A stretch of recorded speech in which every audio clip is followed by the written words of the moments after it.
Hello and welcome to an all-hoop spectacular. I'm Dip Dipianco. And I'm Sam Corrales. From courtside stories, weekend classics, and a historic opening week, we have got you covered. This is Starting Lineup. JD! Puts it on top and hits with nice attacker three. Gold medalist and Olympic champion from Europe.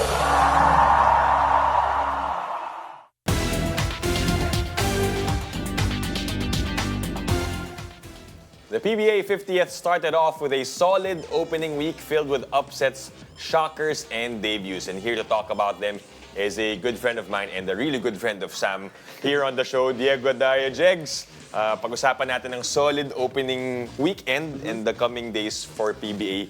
Kick-off ng 50th year of the PBA, and already we started off with a bang for Coach L.A. Tenorio. We had him on the show a week before or a few days before its opening, and he was really looking forward to it. Right. Your thoughts about that Manila Clasico at panalo agad si Coach L.A.? Well, first of all, very solid opening for the PBA 50th anniversary. A lot of different performances, and I think nag-enjoy yung fans. And nag-enjoy din sila sa game because it was all a Manila Clasico right away for all the Filipino fans who have been waiting for the PBA to open.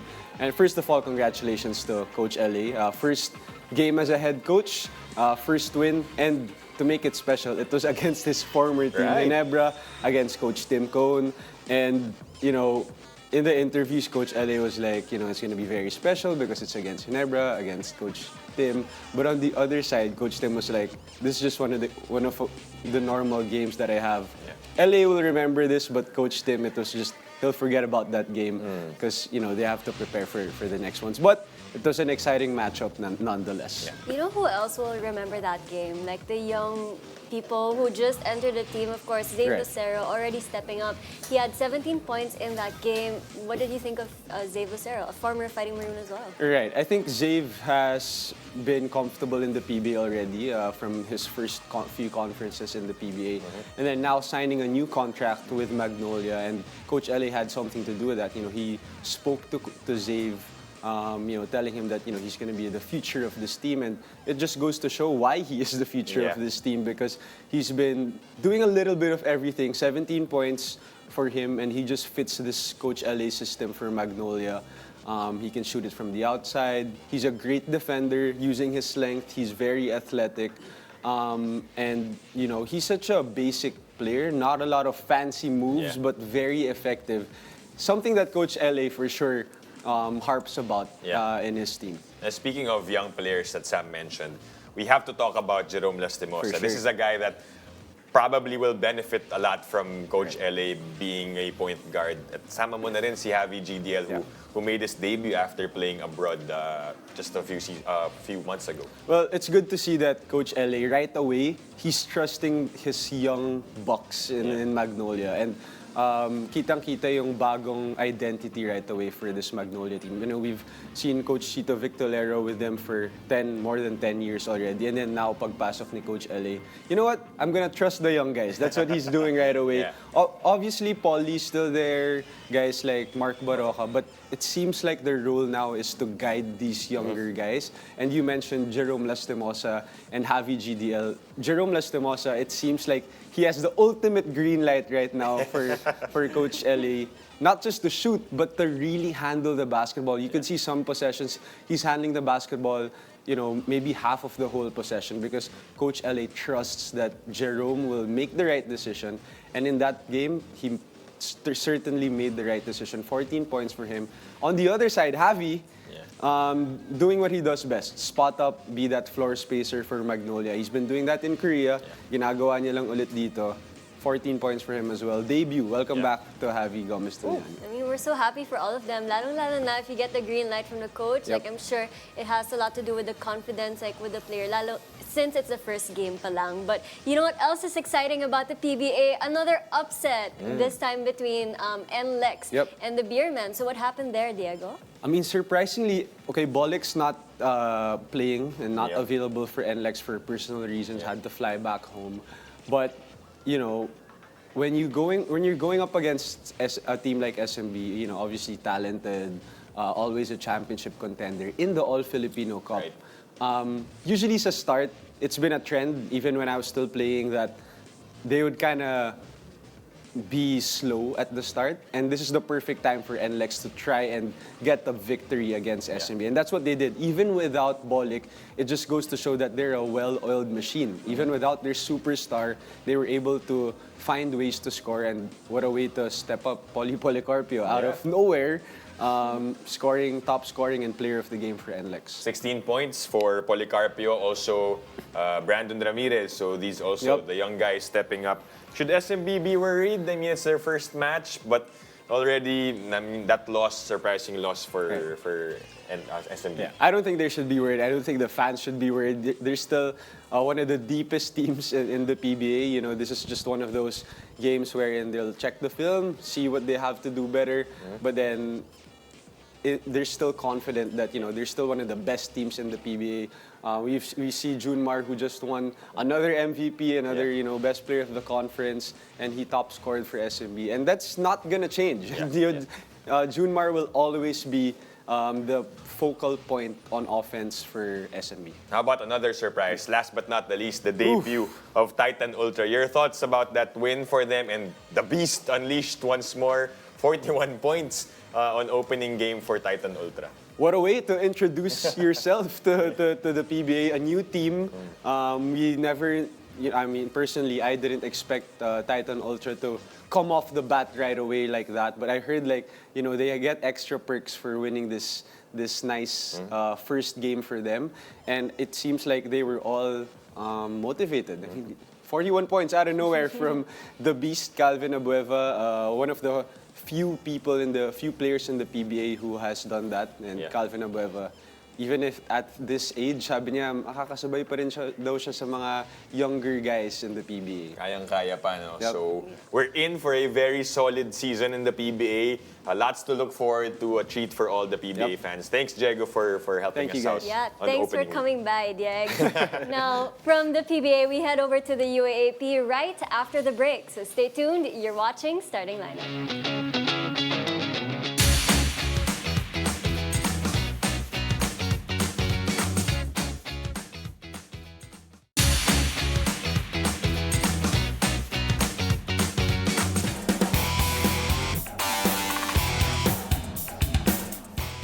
The end of round one is in sight for the UAAP Season 88 basketball tournament. And here to talk about this weekend's killer clashes is our resident analyst, Renzo Subido.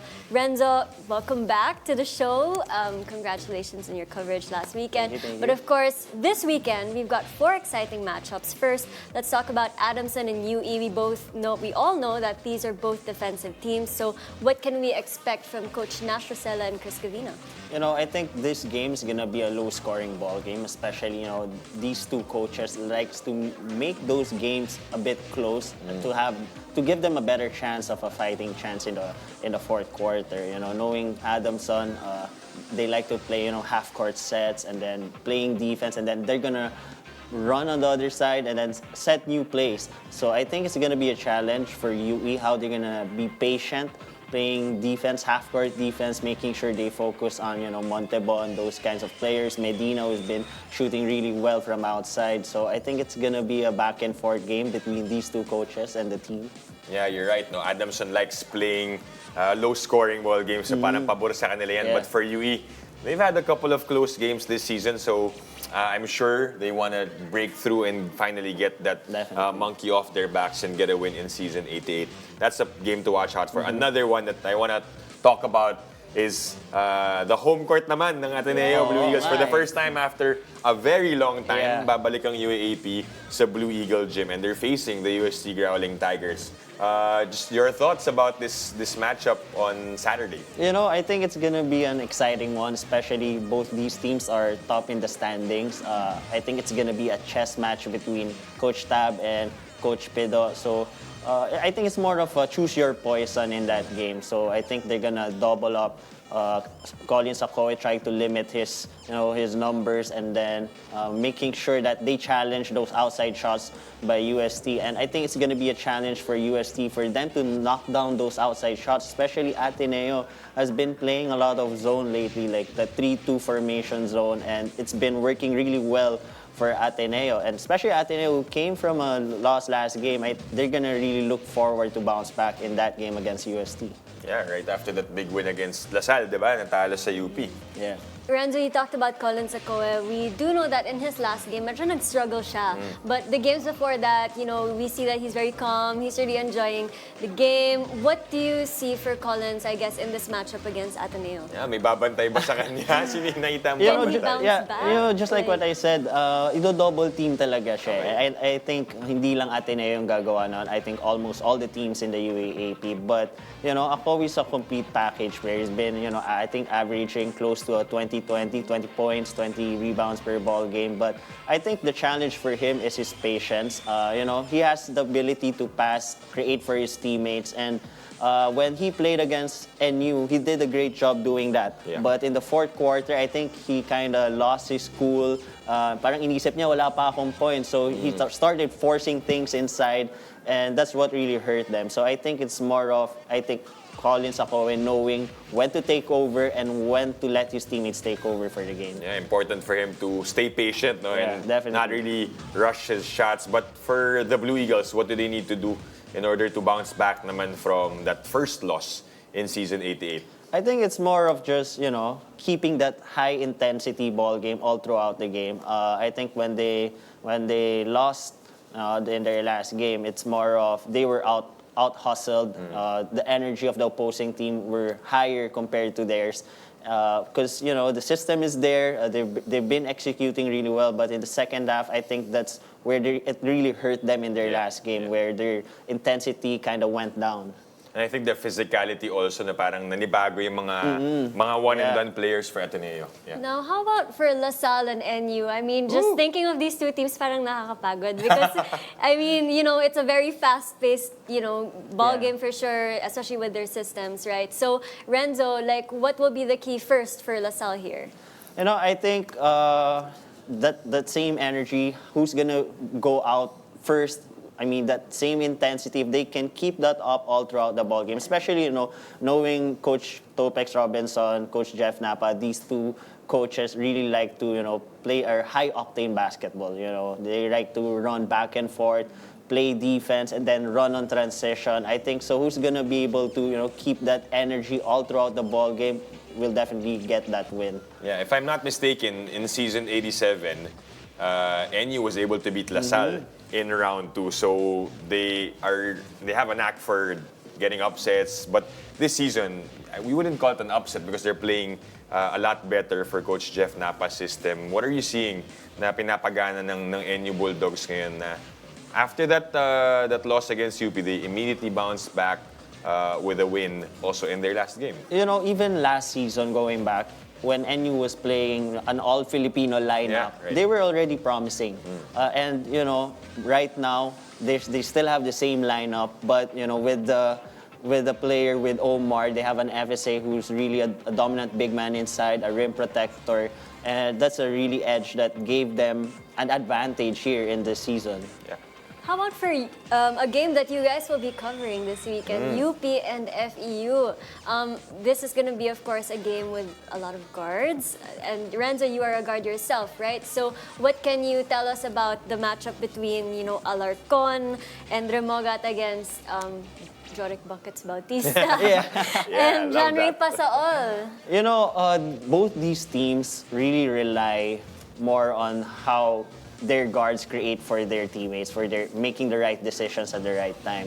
With UP, you have Remogat, who's been playing excellent basketball. He had 20 points in his last game, an all-around ball game.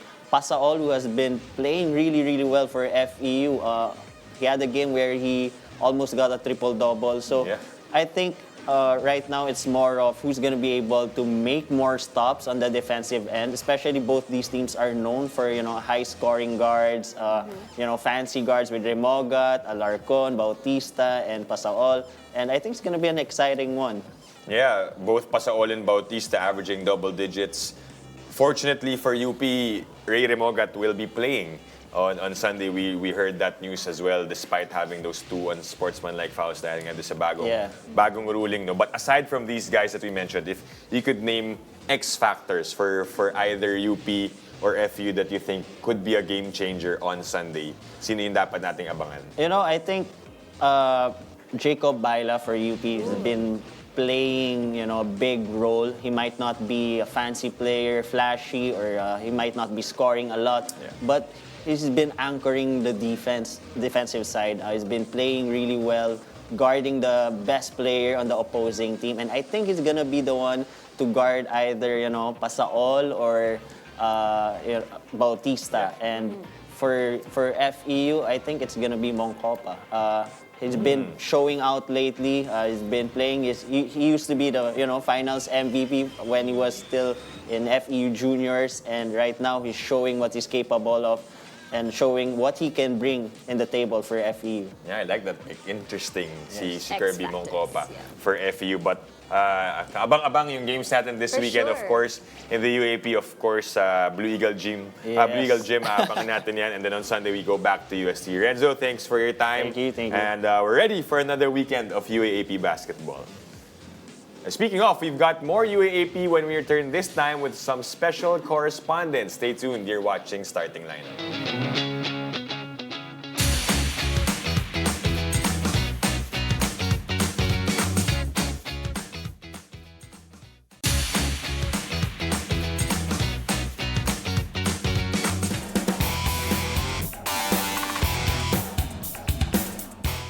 Welcome back to Starting Lineup. We already have a lot of great stories just from round number 1 this UAAP season. And here to share some more of those stories are our correspondents from Adamson. We have Frankie Buenvenida, and returning from UE is Althea Franco. Ladies, thank you for joining us on the show tonight. Thank you for having us. First of all, congratulations on making it as a correspondent this season. And welcome back. Congrats din, Althea, Thank you. for your second year in the UAAP. Now, Sam, bago natin sila pag-awayin dahil maglalaban yung dalawang yan sa Sunday, kaya Exactly. may onting space doon sa pagitan nila. Let's ask first our correspondents how it felt like, when you got the news, Frankie, of being part of the broadcast team and then knowing that you're going to be a reporter for Adamson this season. It was unexpectedly surprising. I thought that given the ACL injury, coming or being back on court would mean me playing. Yeah. But then I'm doing this. I'm a correspondent. I'm doing reporting. And honestly, reporting gives me a different high, and it just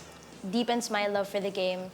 And I'm glad to, see know the purpose of the players while they're playing. Yeah, no one better to do it for Adamson than a basketball player herself, di ba? Yeah, for those who don't know, Frankie is part of the Adamson League Yes. Falcons. So when she said she's back on the court, this time different perspective lang. Yes. But still part of the game. So for you naman, Althea, it's your second year coming back for UE. May nagbago ba from this season and last season? Can you tell us more about the character of your squad now?